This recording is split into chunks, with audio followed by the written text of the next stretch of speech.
Hey, before we get to today's great episode, wanted to let you know of a new exciting thing going on for the Lounge. For the first time since we started this podcast, the Lounge has entered into a partnership with a company that is aligned in how we think. Completely stop gambling. So Betttr is giving away 200 free subscriptions for life to the first 200 users from this podcast. Download Betttr, find the link in the show notes, or searching Betttr in your app store. So it's Betttr, BETTR, quit gambling. Search for that on the App Store or click into the link in the podcast show notes. So I'll see you on Betttr. And now to today's episode.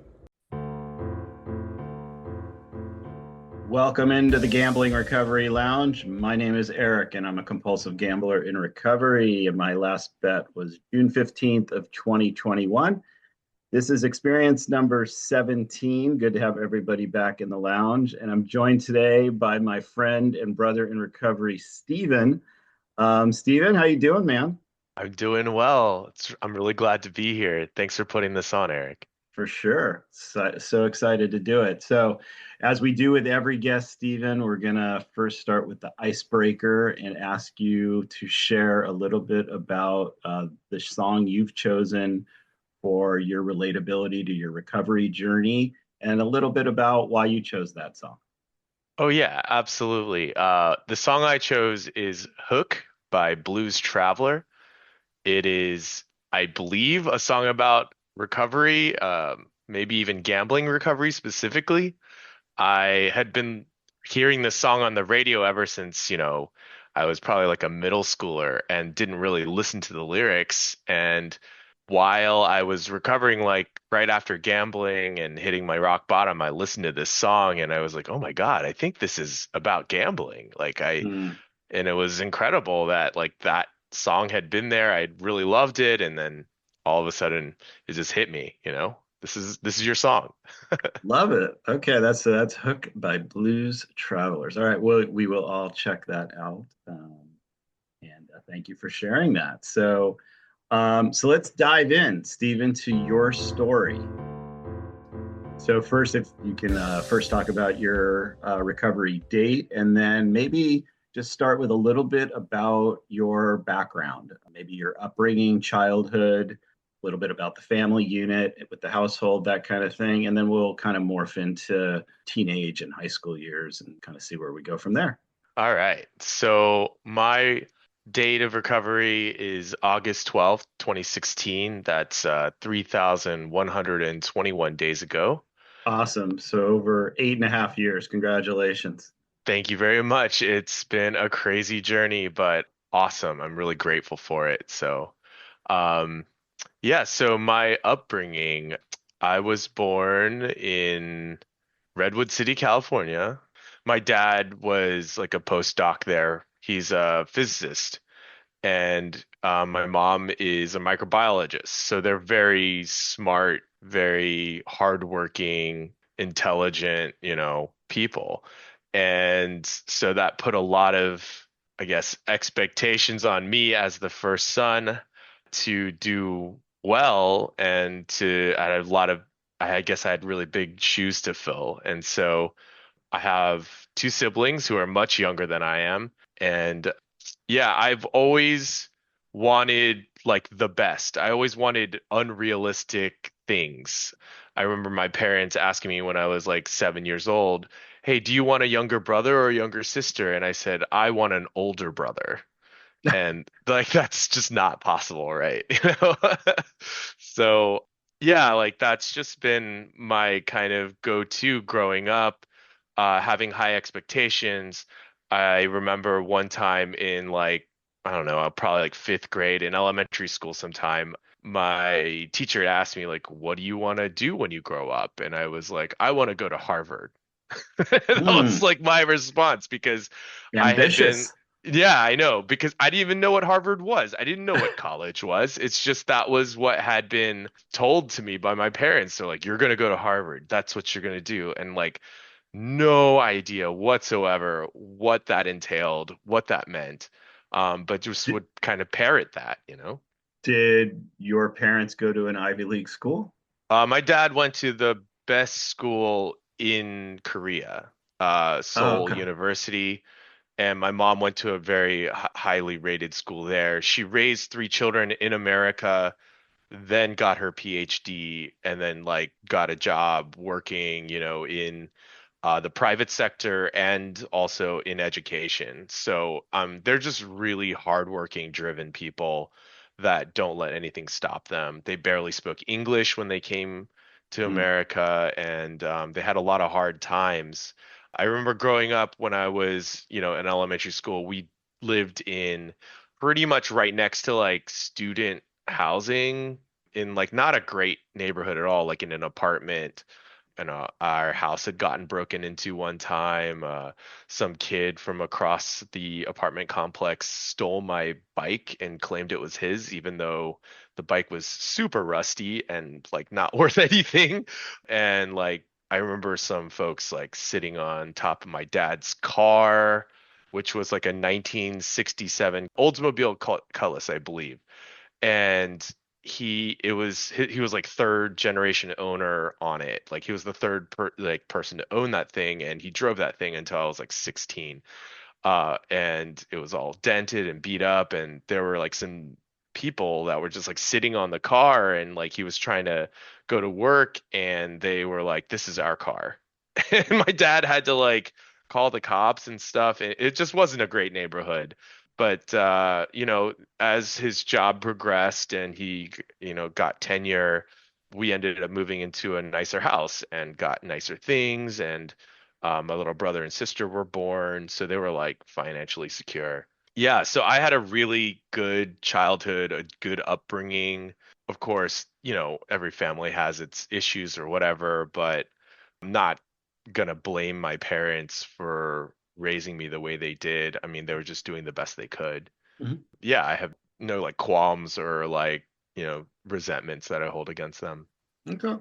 So as you start going through school, is there stuff that starts to happen in your life that starts to maybe take you a little bit off track Oh yeah. into different behaviors? So maybe start to touch on that a little bit. Yeah, I think a lot of my insecurities started coming in when I was growing up. I was the only Asian kid in my class growing up. I grew up in North Carolina, and like we had moved, I'm sorry, I skipped a part, but like we moved around when I was young, really young. So I mostly grew up in North Carolina. So like my entry elementary school was in North Carolina, Okay. and I started getting made fun of, teased. There was this one girl who would just mercilessly make fun of me, and I would come home crying all the time. And my mom would just be like, you should make fun of her back and whatever. And I just wasn't good at that. I wasn't like quippy, and I just kind of took it. And so I didn't really think that highly of myself, except for like education, like growing, like being smart. That was my thing, and that was the thing I like relied on.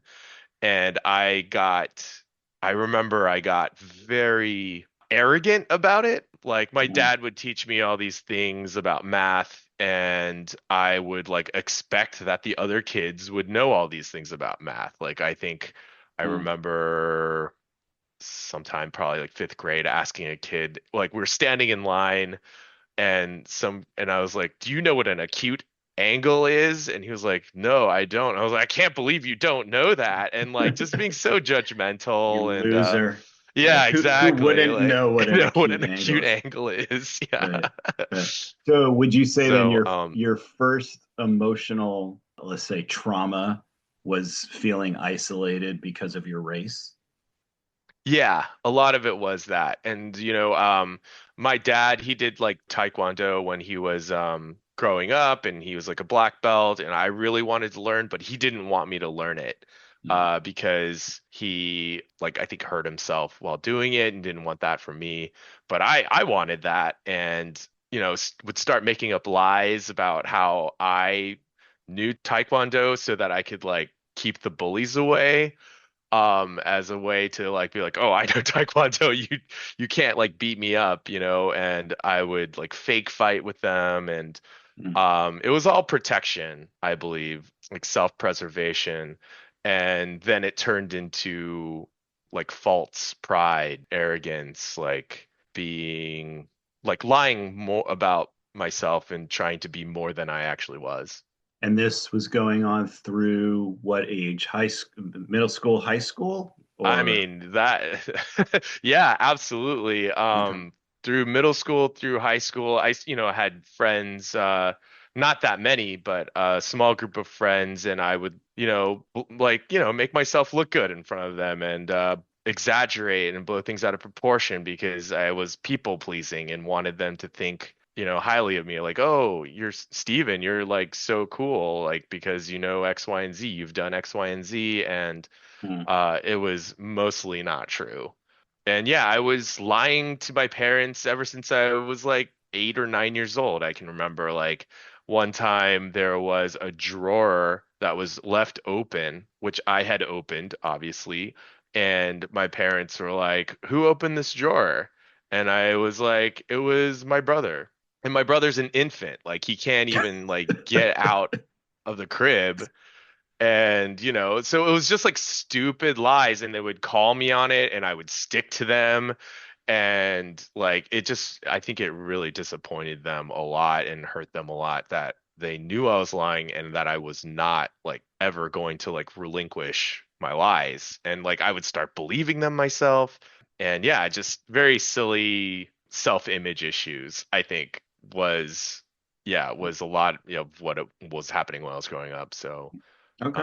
Yeah. Well, yeah, thank you for the description of that because it reminds me of my time growing up when I realized, at about probably 10, 11, that I was different. I was gay and I thought I was the only person in the world. And I had to then start to make up my own stories and hide and exaggerate and all that stuff. So I think and I always like to start with these parts of the story because I think we figure out years later when we talk about our addiction and recovery stories that it always relates back to something earlier in our life that started to build, even if we obviously at the time didn't understand it. But when looking back with clarity, you can probably start to see some patterns that developed into some emotional instability, immaturity, et cetera, that got us ultimately to the place. So no, thank you for that reminder.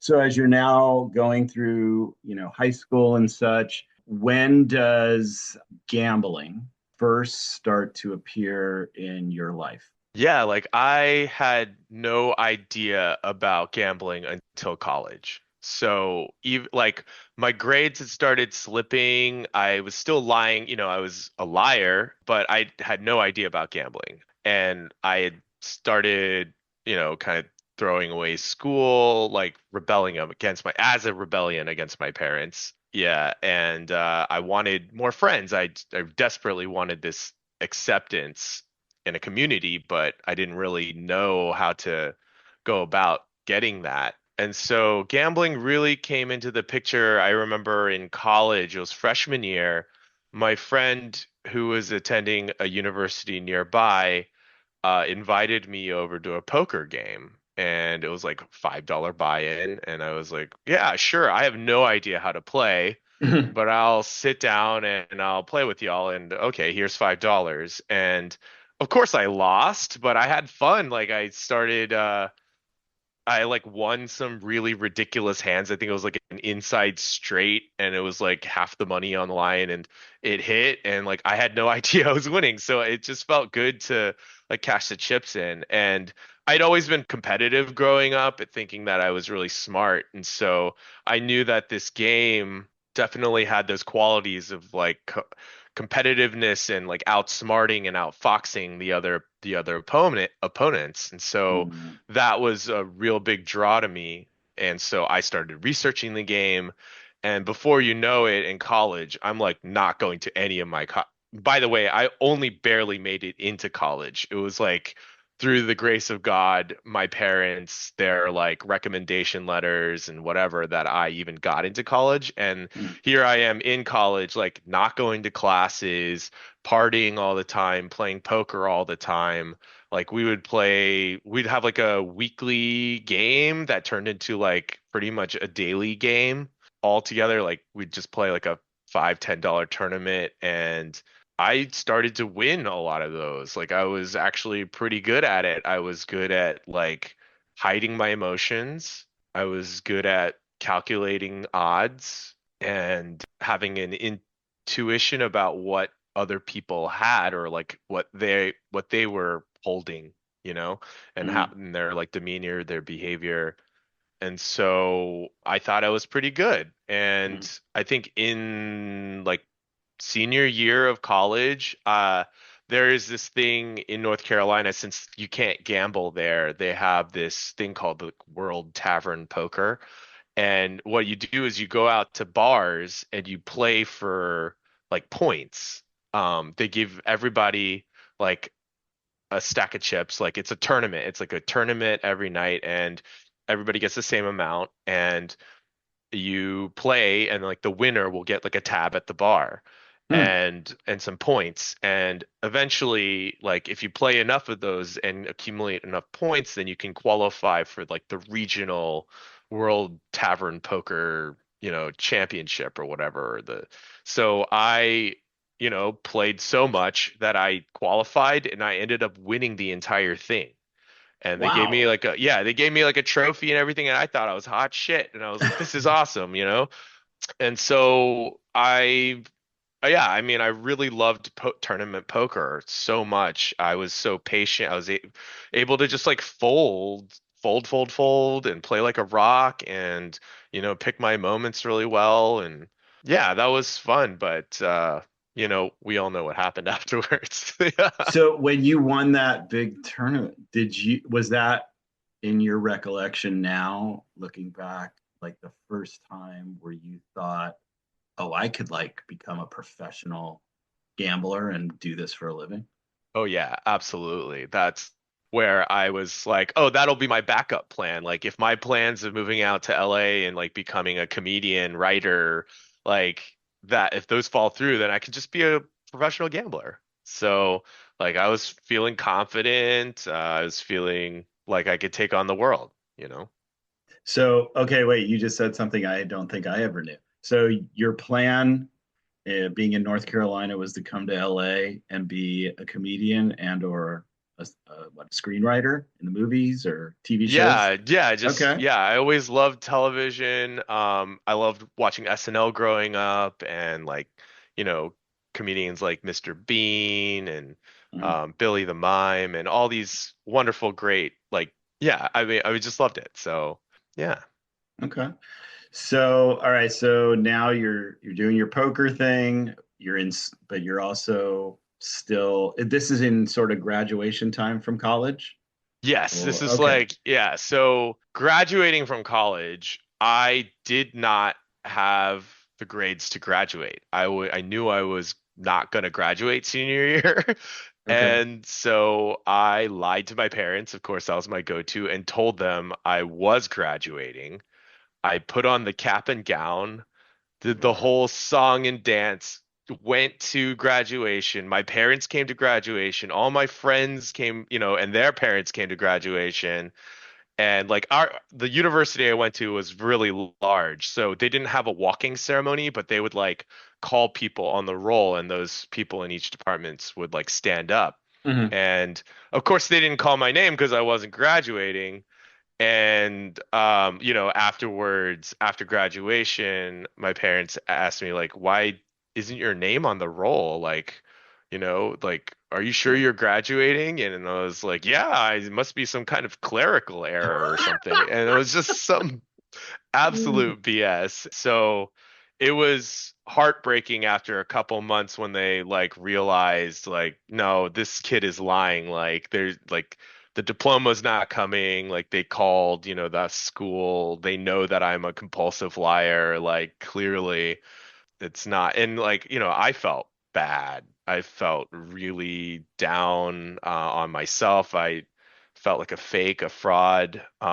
Even especially like with my friends' parents, where they were all congratulating me on graduation day, and like I knew in my heart that like I wasn't, and Hmm. and I didn't tell any of my friends either. All my friends thought I was graduating too, obviously, because I didn't want to admit that to anybody. My girlfriend at the time didn't tell her either. They moved out a year early, so I was supposed to graduate in 2006. And then once my parents found out that I wasn't like that I hadn't graduated, then they, still loved me, still supported me and was like, okay, you have to finish your diploma. Like you've worked so hard. We're going to keep sending you to school. So I stayed another year to finish my degree, and I was telling my friends like, "Oh, I just don't have enough money to move out to LA." Because all my friends moved out to LA. And I was like, I just don't have enough money. And so I'm working. I'm just working to like get enough money so that I could go out there, even though Hmm. it was because I was finishing my degree. Did And your yeah. parents ever like sit you down and say, what the hell has been going on? How do you not have the grades or credits or whatever it is to be graduating? Like what went wrong here? Yeah, And how did they not know for multiple years?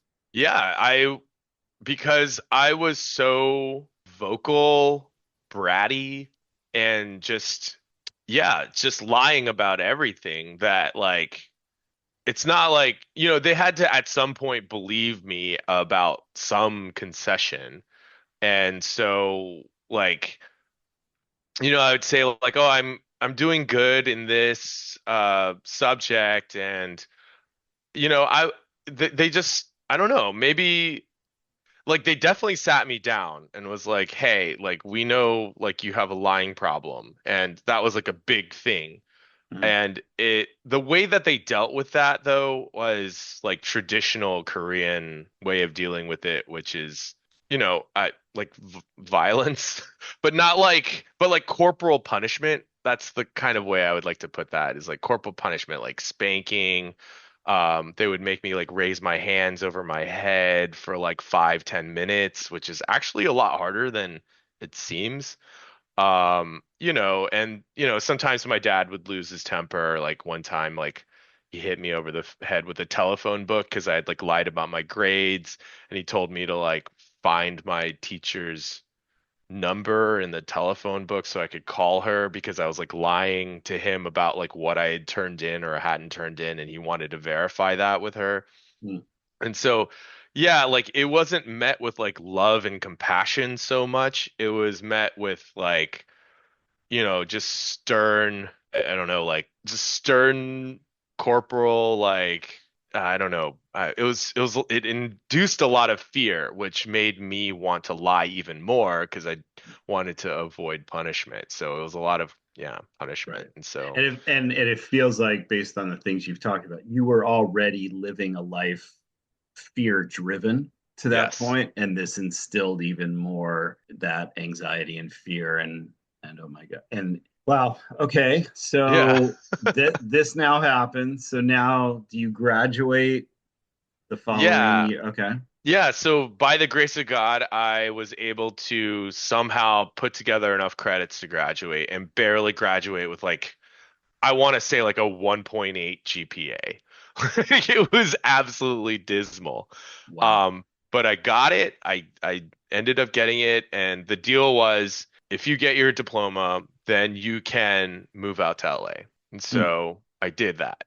Oh, I have a question for you. So Mhm. did he know that, and well, I shouldn't say just your dad, but your parents, did they know your aspirations to be in LA to be in the quote unquote industry versus Yeah. following their footsteps in that like super brainy mathematician kind of work? Yeah, of course. Yeah. So my dad was, of course, disappointed when he found out that I didn't want to be a physicist just like him.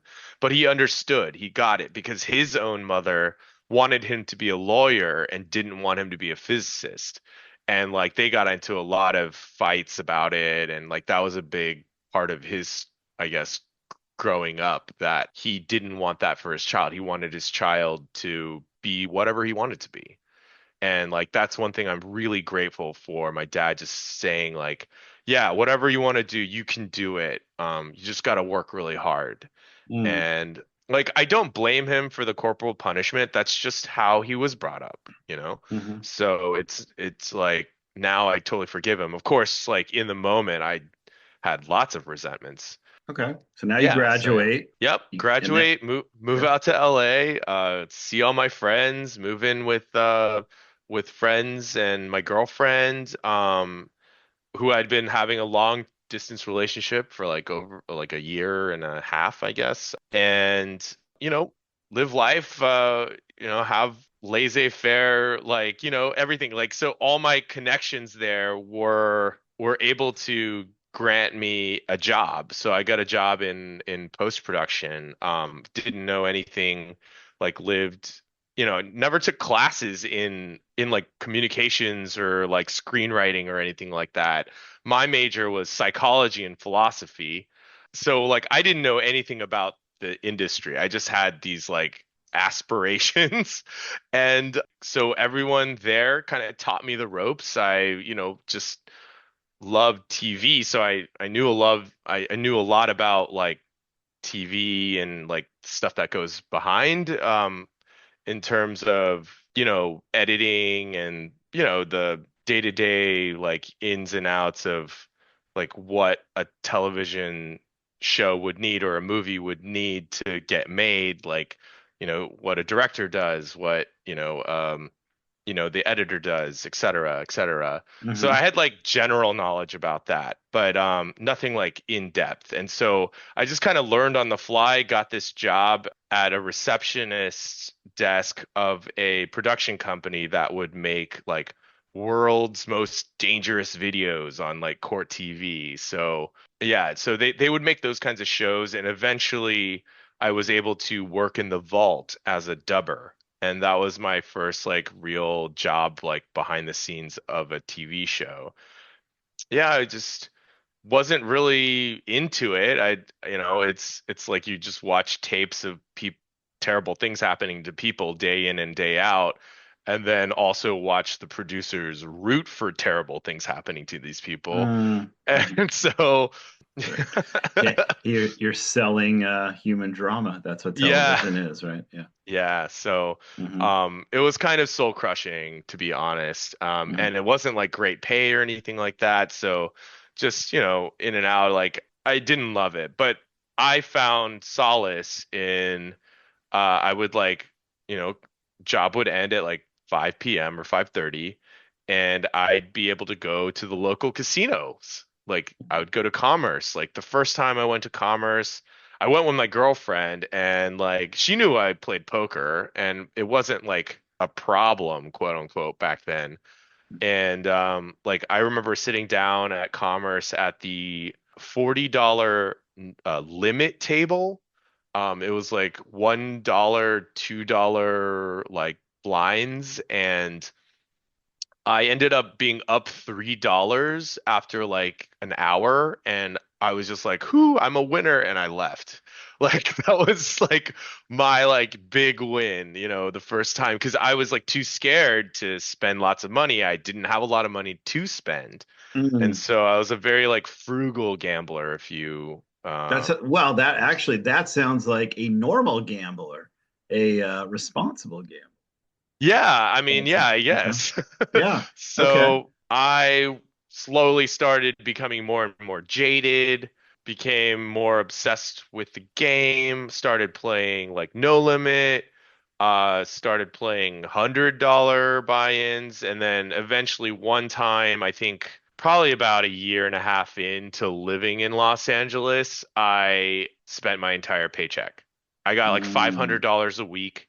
And then all of a sudden, for the first time, like I had been able to like get out before I spent everything and have at least like half a peace of mind to be like, all right, like that you need to eat, you need to mhm, pay for gas, etc. And then one night, boom, there it all goes. I was at like the $100 no limit table, and $500 goes out the window. mhm, And like the weird thing is that I wasn't even like that scared or demoralized at that time because I was just like, oh, well, I'll just wait 2 weeks. I can starve or whatever, and it'll be fine. I'll make it back, and I'll just like live on my credit cards. So it like I was just keep telling myself it'll be okay. I'll make the next big win. And so that's what like kept me going. Wow. So like, well, you said two things. One, I I can starve, whatever, and then I can live on credit cards. So like the two things where we start to deviate from a normal way of thinking and living, right? Do Absolutely. you feel like maybe not then, but even now, looking back, was there something going on for you at the time emotionally that started to draw you into that place of unhealthy thinking? Yeah, I think it was me not meeting my expectations of what it would have been like moving out to LA. So Mm. like moving out to LA in my head, I was like, I'm gonna land in LA. I'm gonna meet some producer. I'm gonna just like hit it big. I'm gonna be on SNL in like 2 months, and like, I was taking improv classes. I was trying my quote unquote best at that time, which was not really hard at all because I was a lazy loiterer, absolutely. Mhm. And like, thought that it would just all work out. And then like LA was this land of absolute opportunity and everyone gets a shot and you're gonna make it big if you had what it took. And I thought I had what it took, which Mhm. was like talent and whatever and like pizzazz and a great drive and all these like, stories we tell about ourselves, very idealistic. And so when that didn't happen, like after a year or whatever, I was like, oh man, this is like not good. Like I need to do something else. Like I'm not going like this, I'm not the actor that I thought I was. I'm not the comedian I thought I was. I'm not the writer at all. Like I haven't written anything at this point. And so I'm just, You're in you the know, dream world. yeah, I'm in that dream world. Exactly. I'm just kind of flailing around and like realizing, okay, like I might just be stuck at this like menial job forever. And so when that started happening, I just started like diving more and more into poker because I was like, oh, I'm good at this. Like this is Hmm. where I feel, in charge in my power Yep. and like also you get to talk to people there and like so I would make the excuse that like this is how I make friends, right? And this is my social quota for the day is by playing poker Hmm. silently with in a circle of people that Hmm. are constantly changing. Hmm. But And yeah, you no, I have, would. and you had Mhm. your girlfriend still at this time. Yeah, she is, I mean, still a very sweet person, Hmm. understanding, kind, probably one of the biggest regrets in my life when she finally had enough and left. But good for her. I'm so glad she did, because that was just the best thing that could have happened for her life at that time. Hmm. 'Cause I was a sinking ship, Yeah. and yeah, if she had like continued to try to support me, I think I would have just taken it more for granted and like if I'd been bailed out by her or something like that, I think I would be even in a deeper mess than I Got it. am. Yeah, Got it. or that I Okay. was. So, Okay. All right. yeah. So now you're exploring poker life more and Yep. you're like lost in the other part of why you came to Los Angeles. So what now happens? So at this point, I'm just living to gamble. I'm just living to play poker. Like I think the job ends, like I barely put enough, I guess, effort into it to the point where they were just like, okay, we're gonna probably go with someone else. They like, it ends in seasons, so you get like a season and then I stayed on for like a few seasons, but they didn't ask me back for I don't know how many seasons after how many seasons, but it was probably like 2 years or something like that. And so I didn't get asked for the next season. And I start like looking for other jobs. I land this incredible job just out of happenstance. I found like a job board or something and applied to it and got this incredible job working at a voiceover company. And like I was right there. Like I was so close to like famous people coming in, recording their voices, and it was close to like commercial copy, which I was really interested in like doing as well. And I started like dabbling in that a bit. But my job there was like an assistant to an assistant, and I was just doing like payroll pretty much while I was there. And it was a cool opportunity. Like I had a lot of room to grow there. Like I could have gone pretty much anywhere I wanted to. I could have gone into like audio engineering. I could have gone into writing, like commercial copy from there. I could have gone into talent management there, but I wasted all of that. I was just gambling all the time and coming in late to work all the time. And after a while, they fired me. And, I Mm, was like crying in the CEO's office, and he was like not happy with me, but he did tell me, like, this is probably going to be the best lesson of your life. Like this will fuel you to do better. And so mm, we're letting you go. They gave me unemployment, thank God. They let me like resign, I guess, or not like resign, but they like made it look like it was a layoff or something. So I mm, was able to apply for unemployment. And so I was on unemployment for a while and like super depressed, always. Yeah. And then still gambling. And mm, I was like semi decent. Like I won a few tournaments and stuff. So I was able to like keep my head afloat for a while.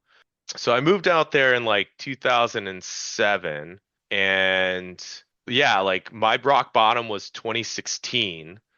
mm, So yeah, that was like 19 years. So like yeah, just floating in and out from job to job. I think at some point I had a job like teaching high school kids Korean after school, and like just these odd jobs. For a while I was doing grip electric work after my girlfriend left, and we had this big falling out because I was lying to her and she found out. When we split, I ended up moving in by myself to a place, and I thought like, oh, ultimate freedom. I can do whatever I want.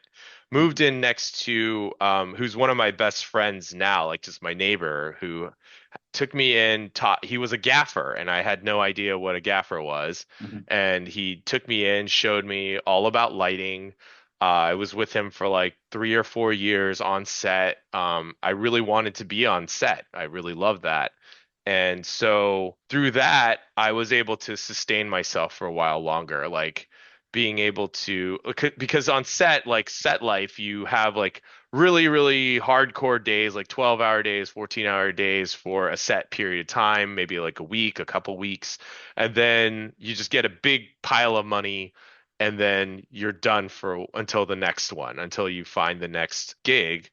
And so that was like a great lifestyle for me because I was like, okay, I can just work really, really hard, stay away from gambling for like a couple weeks, make all this money, and then go like let it drain slowly over time and mm, until I need the next one. mm. And my next door neighbor slash best friend in LA knew that I was gambling, but he didn't like think it was a problem. Like, I would hide that really well, and I wasn't the best worker either, but I desperately wanted to survive. And so I did everything I could to do what I had to stay in good graces with him. Mhm. And so, I mean, fast forward to 2016, August 12th, I am lying to my best friend about my whereabouts. I've quit working with him.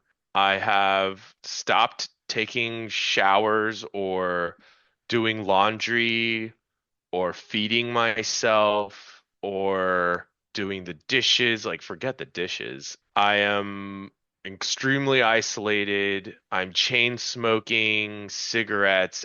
Yeah, I mean, so poker So wasn't you my de yeah, were in summary, you were becoming the very worst version, Stephen, in all facets of your life. absolutely, 100%. Never felt worse. So like I think like 2 weeks before I like just hit rock bottom, this whole time I had told myself I'll never play another game other than poker at the casino. Mm, And I broke that rule because I was getting bored of poker. It wasn't making enough money for me. So Mm, I sat down at a baccarat table. Oh, sorry.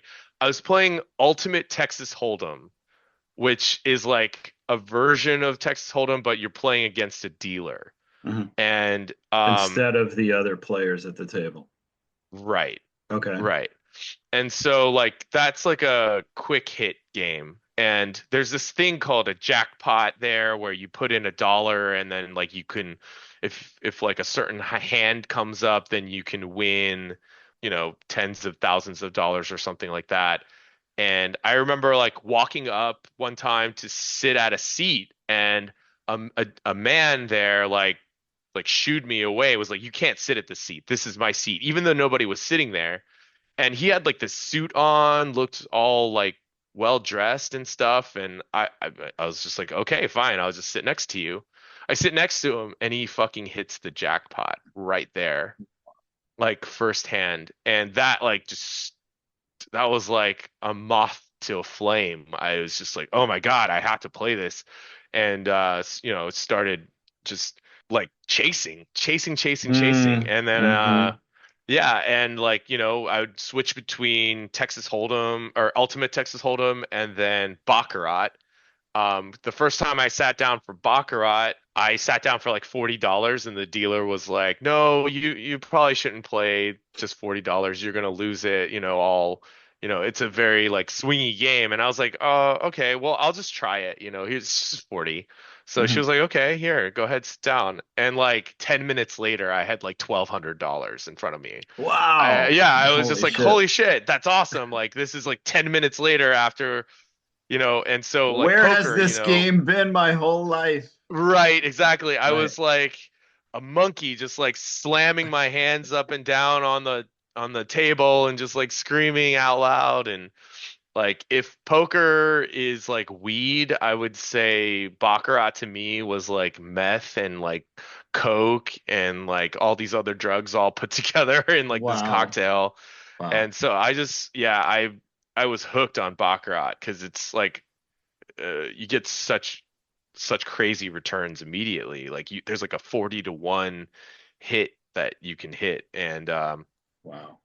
yeah, I started just concentrating on those games, and poker no longer had any interest in me. Like I would sit down at a poker table and like I could barely last 5 minutes because I would just be like so bored, and I was just like, ah, fuck it, I'm just going all in. Got And it. I just put all my chips in and like of course lose to some crazy stupid hands. Got it. All right. Yeah. We're gonna break there, and then we're going to come back on the other side, and Steven's gonna take us to his rock bottom, and then we're gonna talk a lot about recovery after that, because there's some amazing stories in recovery. So we'll be back in the Gambling Recovery Lounge. Welcome back into the Gambling Recovery Lounge. All right, when we left off with Steven, he was becoming now a professional Baccarat player. So, Steven, let's talk now about that journey. And this is headed to your rock bottom. So, walk us through Right. Yeah. So I'd only been playing Baccarat for like 2 weeks, and I lost everything on August 12th, 2016.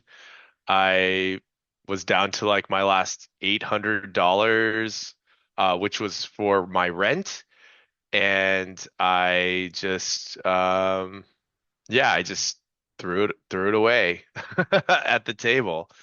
I had been like at this point just staying at the casino, like not even in a room, but in my car. Like I would sleep in my car.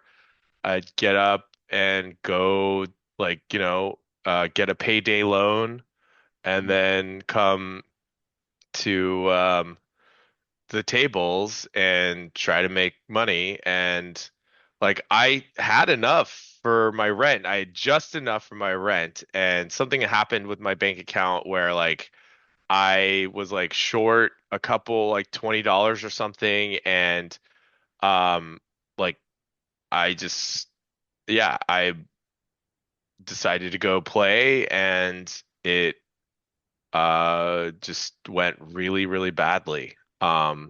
and like couldn't win a hand to save my life. And so yeah, like at this point I'm like got a big scraggly beard, super long hair because I hadn't cut my hair in a long time, dirty clothes, and You had a after beard. I cannot imagine Steven with a beard. it was like a scraggly thin Fu Manchu is what I could is I what don't. I could I need a describe. picture. I need a Yeah, picture. no, please God, I hope I would never take a picture at that time. Yeah, so um where was I? Yeah, so I, was just at my lowest there. I found myself like after I threw in my last chips and didn't have another cent and couldn't ask my parents for any more money, couldn't ask friends for any more money. It was overdrawn on payday loans, overdrawn on my bank accounts, overdrawn on credit cards, all maxed out, and couldn't get any more credit.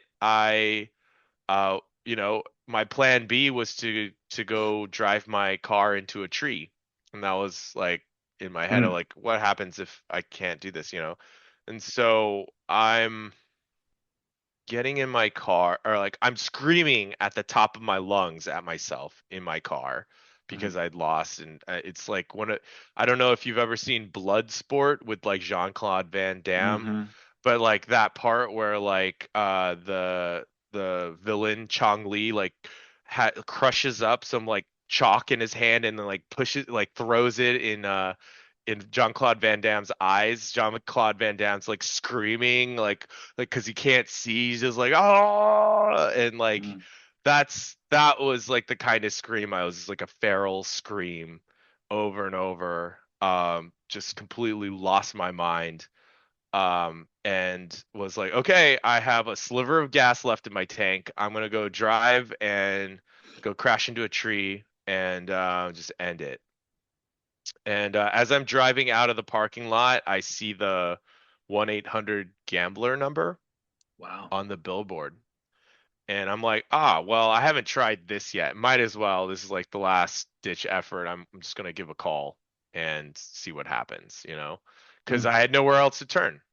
And so I called that number and I got someone on the phone. I got two people on the phone actually. So it's kind of a funny story and kind of weird. But like the first person that answered the phone was just like really gruff. He was just like, hello. And I was like, hi. Like, very, very like timid at that point because like I was super embarrassed to be talking mm, about this. And I was like, I think I have a gambling problem. I'm not sure. I want to like talk to someone, see what I can. Yeah, he's like, all right, well, you know, do you think you're gonna go gamble again? And I was like, yeah, probably. He's like, you're not ready. wow. Goodbye. And I was like, oh my God, what? Like this dude just like hung up on me and this is supposed to be a helpline. I can't believe this. And so I called back again and I got somebody else. And this person was incredibly compassionate. His name was Johnny, and I thank him for everything today. And he was kind enough to ask like what my situation was. Like he was like, "Hey, do you have enough gas to get home?" And I was like, "No, I don't have enough. I lived in Burbank at the time and I was down in Commerce." And he was like, or in Bell Gardens. And he was like, "Do you have enough gas?" And I was like, "No." And he was like, "Okay, where are you? Where are you right now?" And I was like, "I'm at the Bicycle Casino." He's like, "Oh, I know where that is. There's like a gas station near there. Mm, You meet me there." And I was like, "Oh my God, like what?" Okay. And so I met him there and he filled up my gas tank. He bought me he was like, "Are you hungry? Have you eaten?" I was like, "No, I haven't eaten anything in like 3 days, just been gambling." And he bought me a sandwich at the gas station and mm, I just like for the first time felt true gratitude because I had taken everything in my life for granted up to this point, like mm, friends, family, jobs, whatever, everything um, hadn't been that important to me. Like I truly felt for the first time um, true gratitude because this person who I just spoken to on the phone didn't know um had come out and was compassionate enough to listen to my story and he told me about GA. And he was Mm, like, yeah, there's this thing called Gamblers Anonymous. You know about it? And I was like, no, I don't. Like, I really didn't know anything. I thought like, you know, people who had problems were like the scum of the earth and like didn't want to associate mhm, with any of them. And so um he was like, yeah, no, just come to a Gamblers Anonymous meeting tomorrow. And this was a Thursday, and I was like, well, I'm kind of busy. I don't really have a lot of stuff to do. Or I like, I don't know if I want to go. I think I might gamble again, And he's like, listen, all of your past thinking has gotten you to this point. You can choose to do the same thing, and we both know what's going to happen if you keep doing it, mm, or you can try to do something different. And at this point, I was like, compulsive at this point. Like, I would tell mm, myself not to drive to the casino, and my car would just drive itself. And so I had that real compulsion that I just absolutely couldn't stop, and all I wanted to do was gamble. mhm, And so through that feeling, I was like, well, it's too far, and like, making excuses. He's like, how far did you drive to gamble? And I was like, mm, yeah, that is a good point. And he's like, there's this meeting in Santa Monica. Come to it. Uh, you know, you'll find some help there. So the next day, I managed, to get there because he had filled up my gas tank, and I drove down there. I went to my first meeting, Friday night, Santa Monica, and it was, it it wasn't like I didn't like feel like at home immediately. I was very nervous and scared. But Well, it's like, that's the church basement meeting, right? yes, So, yes. like, did you have like had you done any research or anything about GA or you No. just went in cold and whatever was going to happen was going to happen. You had no preconceived notions. Okay. All right. No. Yeah, I didn't know what it was. And so I went in and I remember like them asking me the 20 questions, and I think 17 is like, did you ever were you ever careless about yourself, your Welfare of family, yourself. welfare of Number yourself or your 13. family? Yeah. 13, that's what it was. Yeah. And I was like I hadn't even considered that. Like that was not. And so I broke down at question 13. I just started crying, and Wow. I was a mess.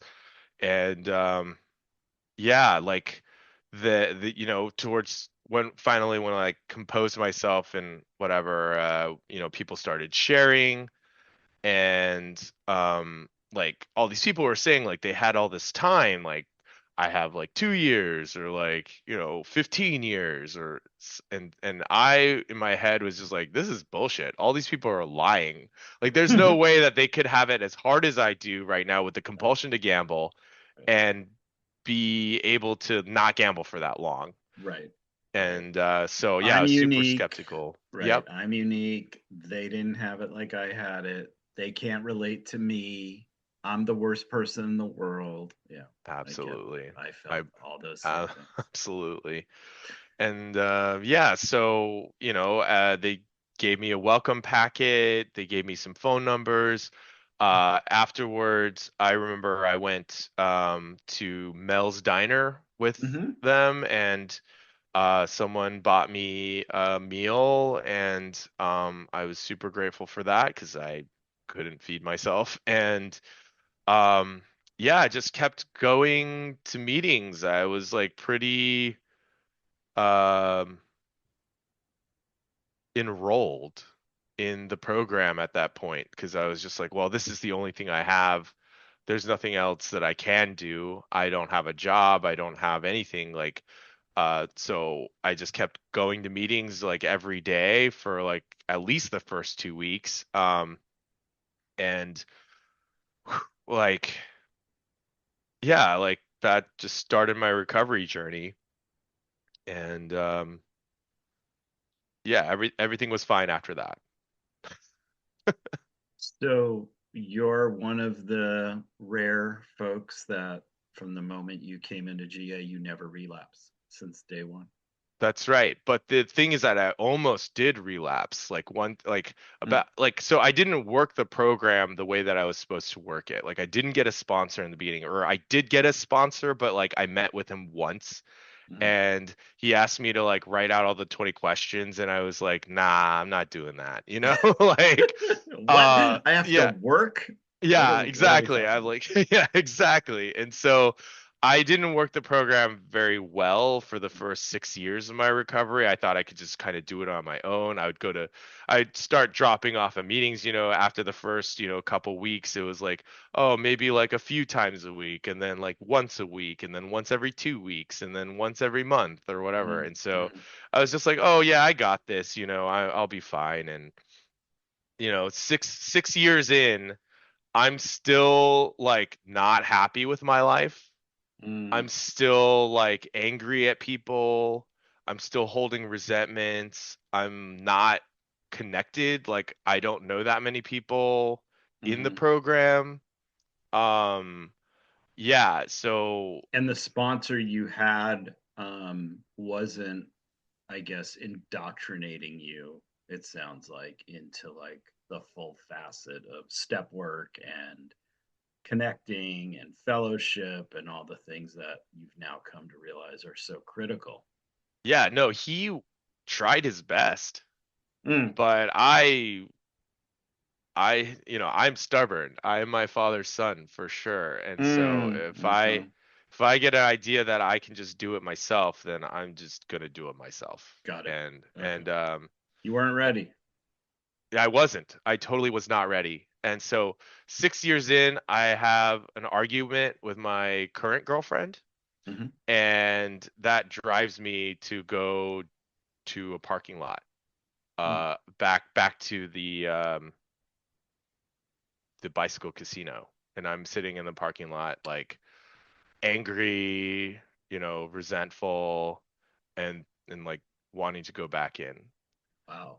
And I'm like, what am I doing here? Like I had this moment of that vision of me screaming in my car, and I'm like sitting on, staring at the steering wheel, looking at the same dashboard that I saw, at 6 years ago, Mm, and just yelling, screaming, and that all comes back to me. I'm like, what? I don't want to do this again. Like, what do I need to do different? yeah. And so I realized then that I had to really do recovery. Like at that moment, I remembered, like, I didn't get a sponsor. I haven't worked the steps. Like I need to do step work. So I ended up driving home, and being okay for that day. Um, and Uh, so I started going to meetings a lot more regularly. Went to the Friday night Santa Monica meeting and started going to that, and then the Sunday morning beach meeting, then the Wednesday meeting. Mm, And so now I'm up to like 3 meetings a week. I got a sponsor finally, a sponsor who has more time than I've been alive, mm-hmm, and that was really helpful, that I in my head can trust this man that like it really works, um because he's been abstinent for so long. And mm, he actually wrote his own kind of like manual to working the steps that made it really easy, broke it down week by week. mm, And I worked so hard for that. Like I was really, really into it. The way that he did it was so inviting and enrolling that I was like, okay, like I can do this little step, I can do that little step. mm, And step 4 was really hard. Step 9 was extremely hard, and I was trepidatious about um doing those steps. Like that was my main fear. And he was just like, there's, don't worry about that right now. Just do step 1, like just do this one thing today. And that slowly began to build my confidence. He was like, all these steps are in an order for a reason, Right. and the previous step prepares you for the next step. And Mhm. so like started to believe in God, had never believed in God, always thought we were just a random collection of molecules that came together and it was meaningless. Mhm. And just pretend like, even when I didn't believe in God, I just like pretended like I did.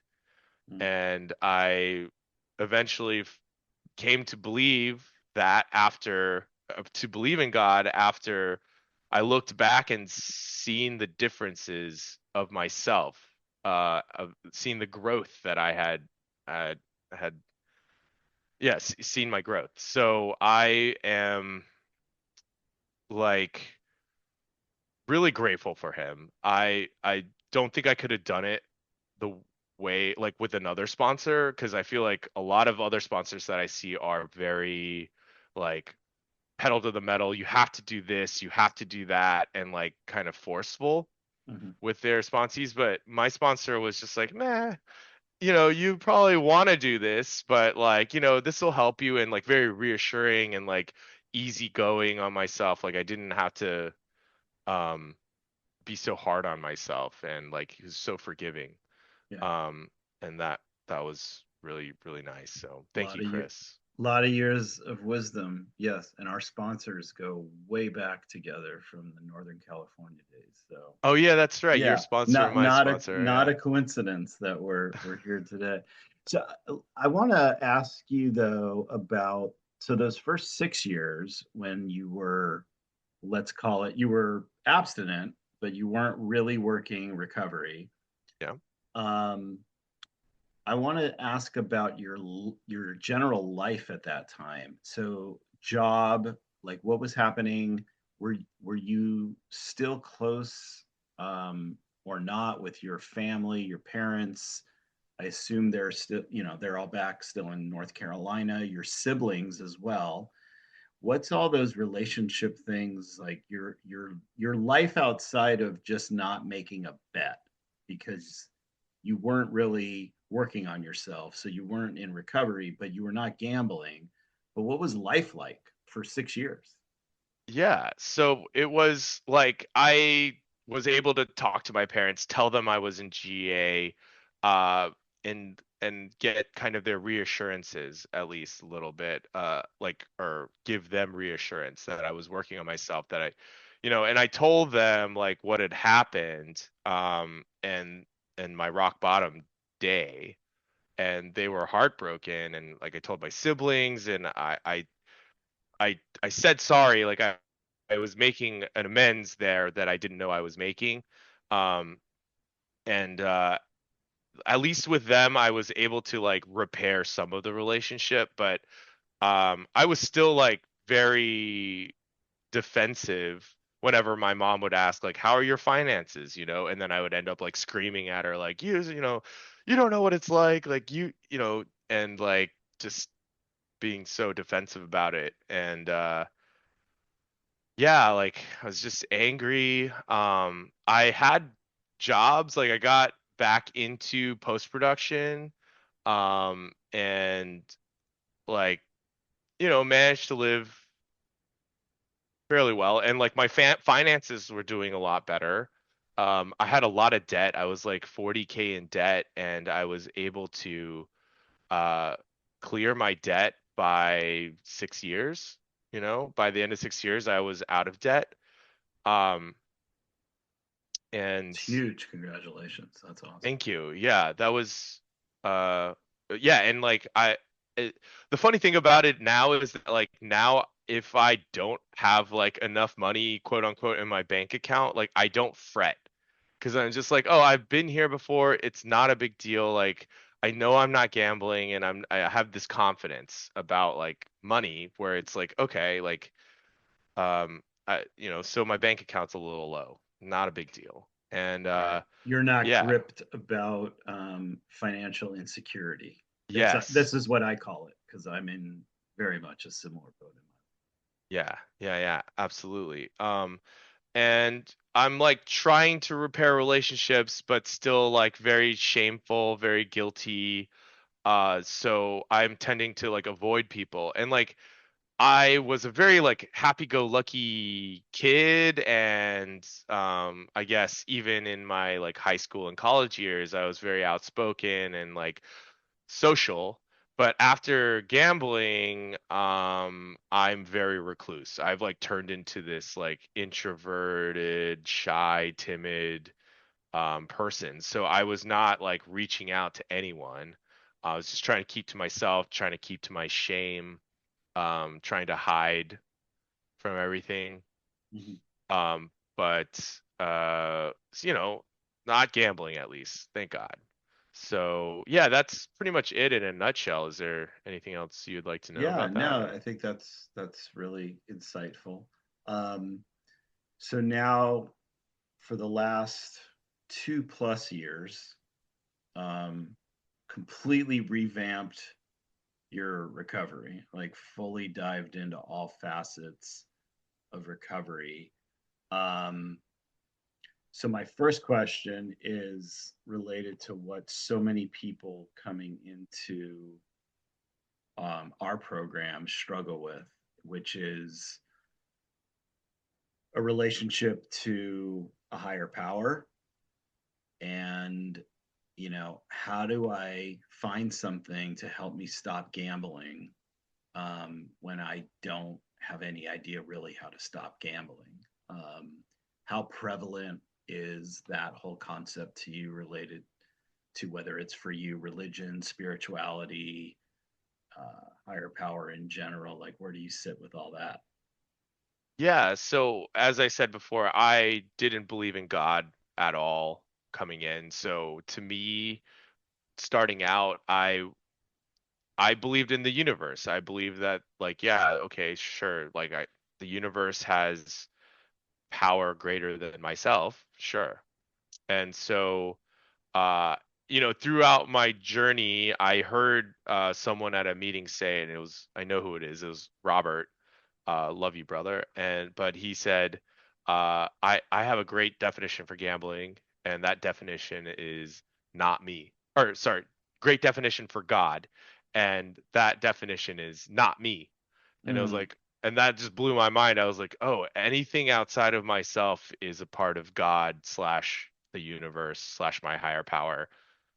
This is great. So that like changed my perspective on like what I was paying attention to when I was needing to make a decision. Instead of paying attention to like the voices in my head, I was looking out at the other things that were happening outside of myself. Like my girlfriend has a dog, like I this dog needs to get fed. Like mm, I need to like God is telling me to go feed this dog. Like that's what I should be doing with my time in this moment right now. And I'm going to go do that because that's what, God is leading me towards. Or like this grass is growing outside and it's beautiful and like God is showing me to enjoy like telling me to enjoy this in this moment. And so I became a lot more present, got out of my head a lot, and stopped paying attention so much to the voices in my head, and like opened myself up to other suggestions and the suggestions of other like members in GA, which eventually led me to all these other like self discovery workshops and things like that, which have been even further accelerating my confidence in myself. So and what is your relationship today with your family? it's the best it's ever been. Making the amends officially to my parents after having gone, having worked with a sponsor. They are incredible. Like I send them a gratitude list every day in the family chat, and they're Nice. loving it. And we stay in contact. I call them weekly. Every single one of my immediate family, I call them every week and try to get in touch with them. um and we love each other. We're like my dad, his anger has faded away, my Mm. mom's suspicions have faded away. My relationship with my brother and sister are a lot closer. and it's a beautiful, wonderful thing, and I just cherish them so much. I'm there was a time in while I was gambling where I didn't talk to my parents or my family for like 2 years. Like I would Wow. spend Christmas alone, I spent my birthdays alone, like, and just didn't want to associate with anyone. And now it's just like I don't get a minute to myself without someone calling or Wow. me calling somebody else. And it's a wonderful, beautiful thing. And like I would have been so scared and not wanting to have these connection calls with people, but now I just embrace them because I know that my purpose now is to live the best life that I possibly can. Mhm. Um, I love this whole journey for you because for me, it hits on like one of the key things that I think a lot of people struggle with, and that's the difference between being abstinent and being in recovery.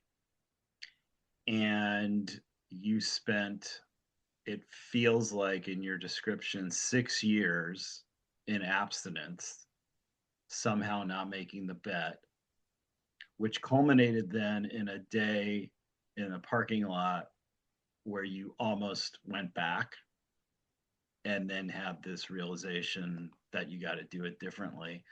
So, for the people out there, this is what I want to ask you about next. So, for the people out there who, whether they're in our GA world or they're exploring whatever recovery space they're in, can you talk a little bit about what that means to you? Like the stark difference between what does it mean to just not be making a bet versus really having recovery? Can you just expound upon that a little bit more?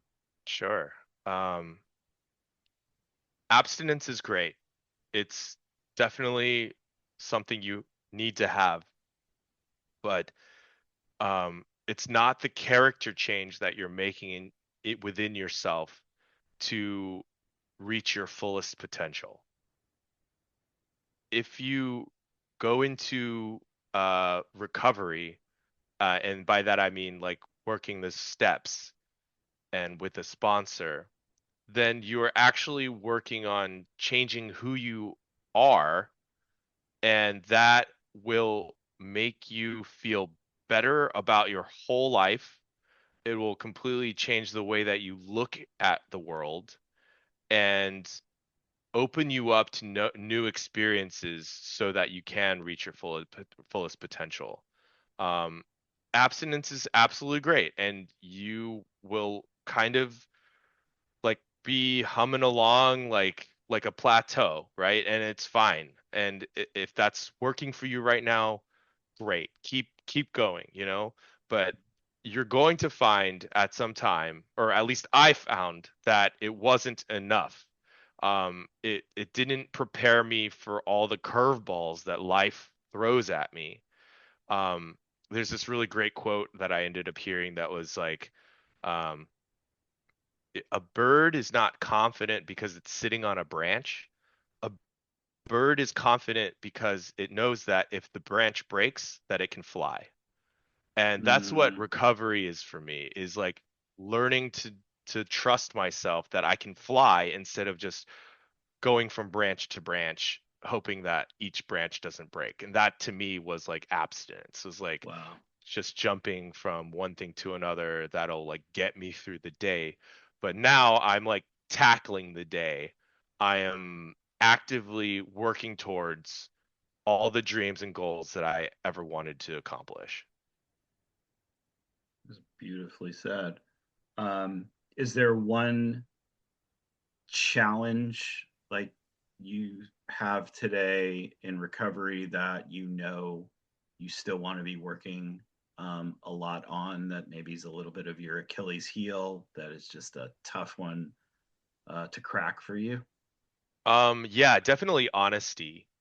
Being fully rigorously honest is a tough one for me. Like even when like somebody asks me, like I have trouble being like, when somebody asks me like, "How are you doing?" I have trouble being like, X, Y, and Z is happening, and like all these negative things are happening, and then like shifting that context so that I can like say it in a way that isn't like a Debbie Downer kind of situation. That is something I'm working on. Mm, I mean, I'm working on so much, like just, being authentic, being free, being able to like get over my uh timid self, my shy, guilty, shameful self. mhm. And I think honesty definitely has a lot to do with that. It's just being able to be rigorously honest at all times about everything. Um, let's see. I I'm what I'm really good at is like taking suggestions from others, like feedback from other people. And so I'm going to continue to rely on that and and have other people be rigorously honest with me so that I can improve myself. And yeah, if anyone says anything bad about me, I'm like totally like, yes, bring Mhm. it, please. Like I want to know. I want to know what you think.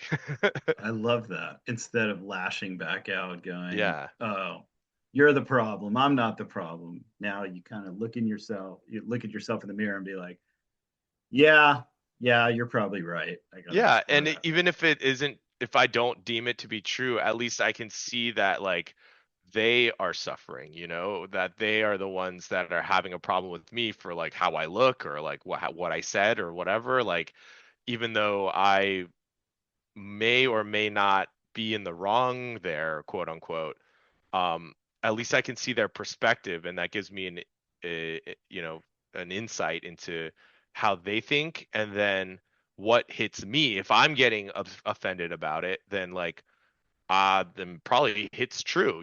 There's probably something about that, and I should look into that. Mhm. So yeah, getting in touch with feelings is well, because I was numb, and now I'm just For sure. vulnerable. I love that.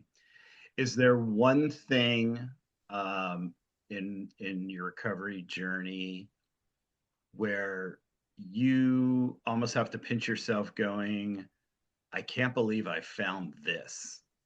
Like with all my problems, all my character defects, all the lying I've done all my life, all these things, is there a is there something specific more than anything else that you can think of in recovery where you're like, wow, wow, I can't believe how good I have it because I now have this and I never had this before. There's so many things, man. There's so many amazing things that have happened to me. I can remember the first thing that really made me realize how amazing recovery was. And the first thing I realized is that I no longer felt like I was a loser. Like I wasn't like I gained that self-confidence of like, oh, I can do something. I had been telling myself a story that I couldn't sit down for more than like 20 minutes. I couldn't write anything, and all these all these stories about like how I'm I all these stories about how I am like less than other people.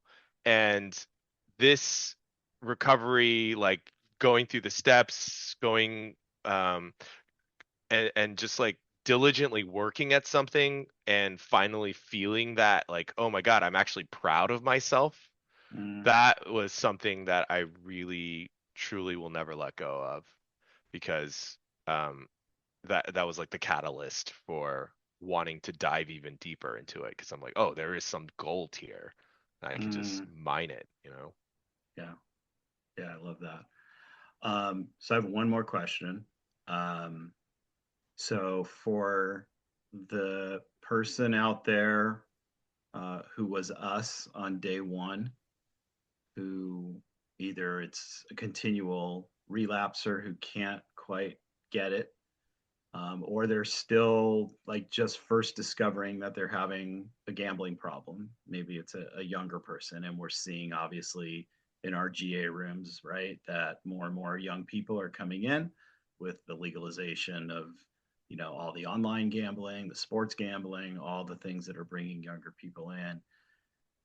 But what's the message for that person, Stephen, from your perspective of how to how to give this a shot, how to give recovery a chance instead of continuing to gamble, even though they have no idea how to stop. And you and I both understand that frame of mind because we've been there for a lot of years.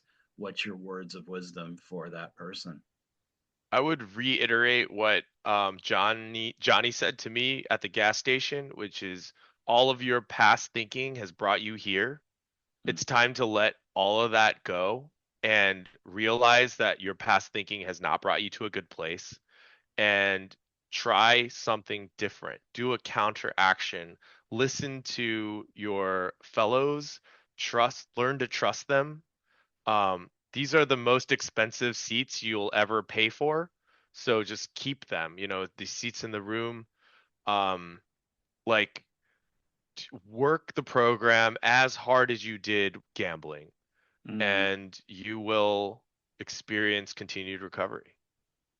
yeah, that's beautifully said.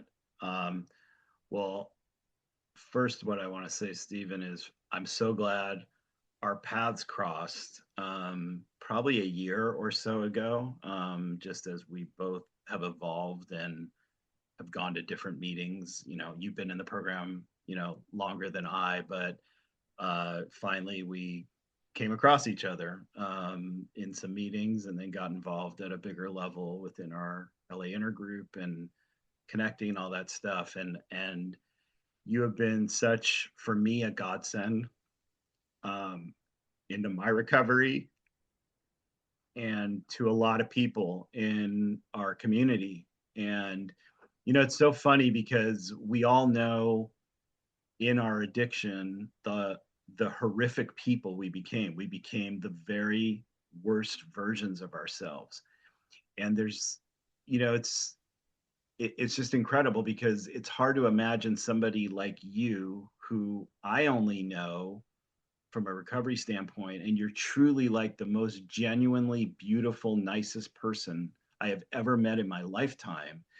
And yet there was this person, you know, less than a decade ago who was the worst version of themselves. And we all have that story in us. And I think these stories of redemption and who we really are. And I love the quote I've heard over and over again is addiction is not who we are, it's just what we did, Mm. and who we are as people is very different. And when we find ourselves in recovery, we're really finding the truth of who we really are as people. And that is why this journey is just so amazing. So I'm so grateful to you for being here and sharing your story, your vulnerability, your brutal honesty, because that's how people who are just starting out can start to relate and really understand what it's like. But that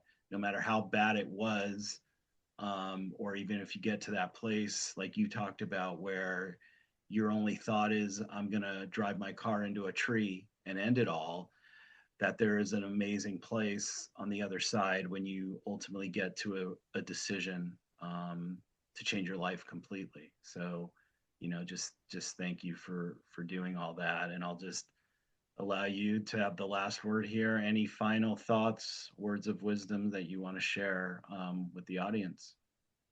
Well, first, I just want to thank you, Eric, and also posit and offer to you that I may not have as much recovery as you do. Abstinence is not recovery, and the amount of time that I have doesn't necessarily reflect the amount of recovery that I have.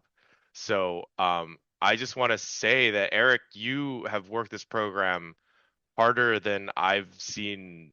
I mean, you've worked this program incredibly hard, and like you've just dove into it from right from the start from what I've seen, and you're always involved.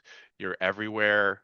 People love you, people rely on you, um, and people admire you for the work that you do and the way that you are.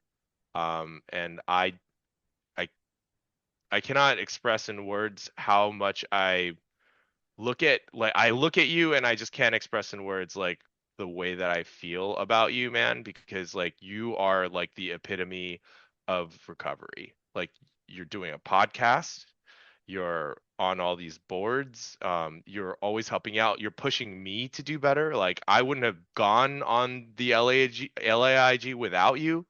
And you have so many sponsees. You're heavily involved with Gamenon as well, and just um yeah, man. I hats off, bows bows Thanks, down. brother. Thank you, Yeah, brother. man.